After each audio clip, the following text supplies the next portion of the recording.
I was peeping on some Instagram handles today of people who are in the wellness and coaching world and who are up to just like some really rad things. And I started to compare myself, and I was feeling uncertain about, was I doing enough? Should I be, look at how cool what they're doing. Oh my gosh, what blah blah blah.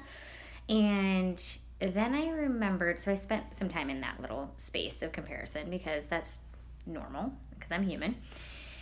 And then I recalled some quote that I read somewhere about the light bulb, and Thomas Edison saying, when they're like, oh, what was it like to fail a million times making the light bulb or whatever?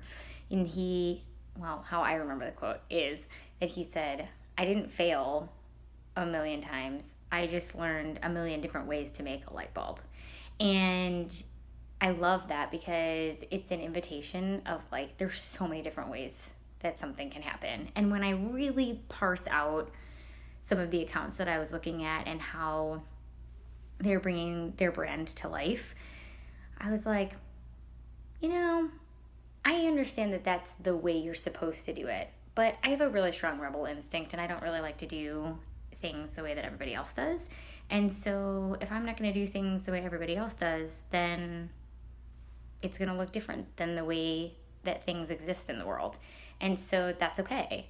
And so maybe my iteration of how I bring wellness to the world is just like Thomas Edison's, 571,000th version of the light bulb.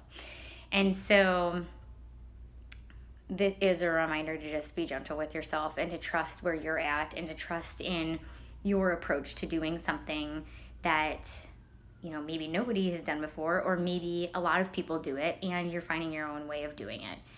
And trust that that is exactly what the world needs, not another one of the exact same thing. Like, we didn't need 2 Thomas Edison light bulbs that were exactly the same. We need many different ways of creating light. And all of those iterations that Thomas Edison came up with are relevant in different ways and successful in different ways.